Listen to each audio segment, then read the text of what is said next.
Last year, I decided to do a no buy for clothes with some caveats because I am a recovering shopaholic, okay? If you're interested in learning more about why I may have failed, stay tuned.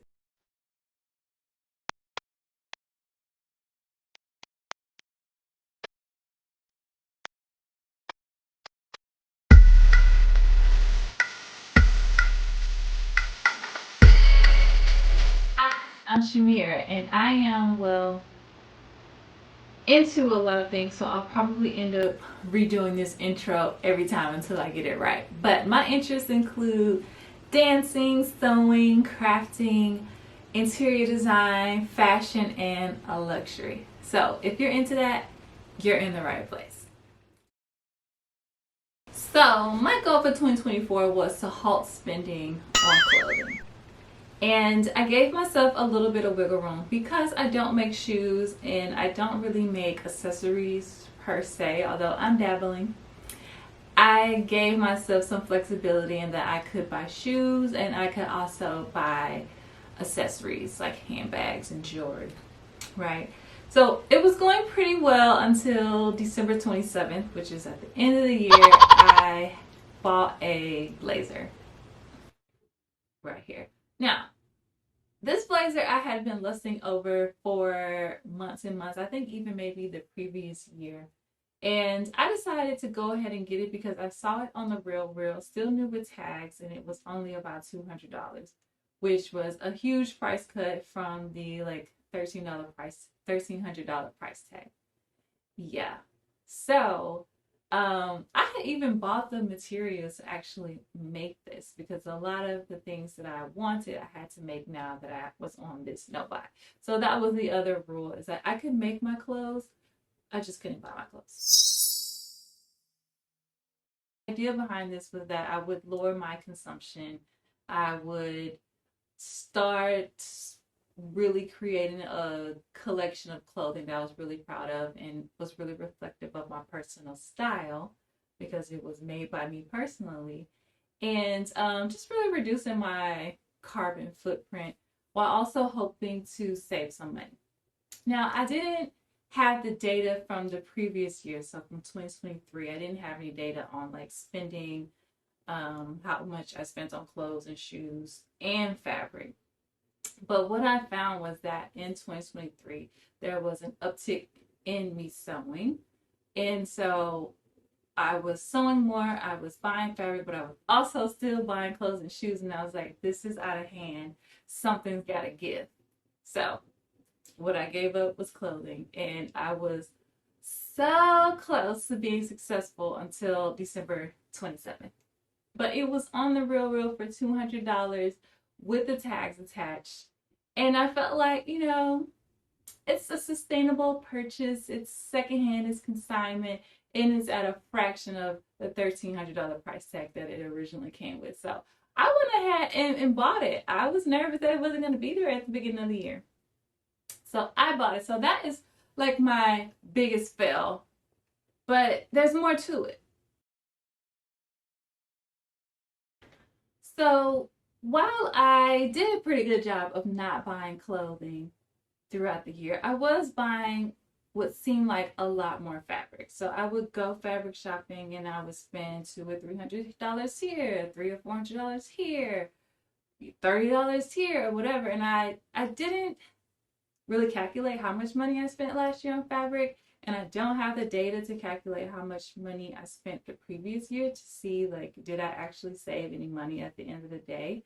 But this year, I have decided to implement another no buy for the first 6 months of the year. So now I'm including not only clothing, but also fabric. But as I was kind of thinking through, like, what do I want to do for 2025? How do I want to make it different than 2024? And did I really make an impact in terms of reducing my carbon footprint and my spending, right?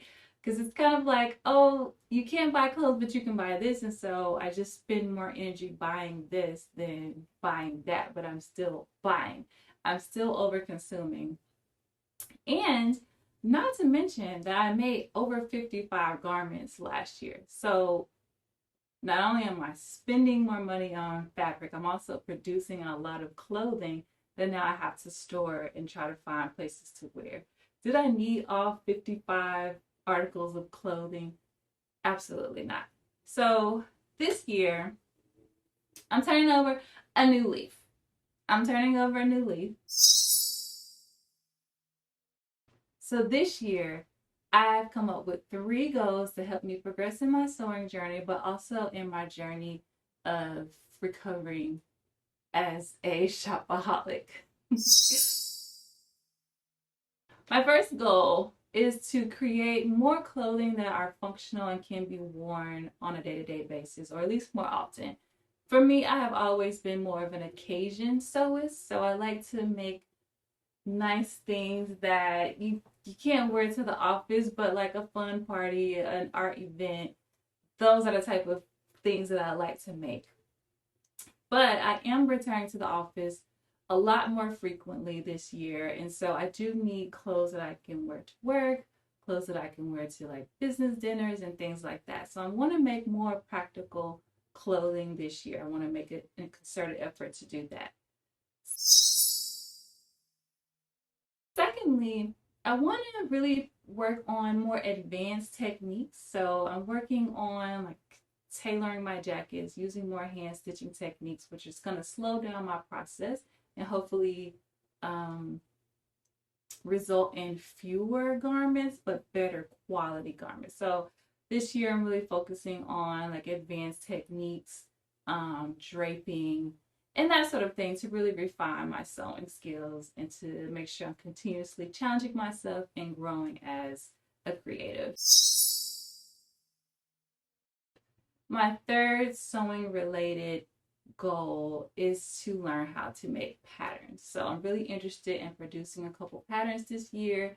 I don't think the patterns that I'll produce will be patterns that I particularly draft. They will be my designs, but I want to learn how to draft so that eventually I can begin to do that work for myself and really come up with even more interesting and exquisite ideas and designs.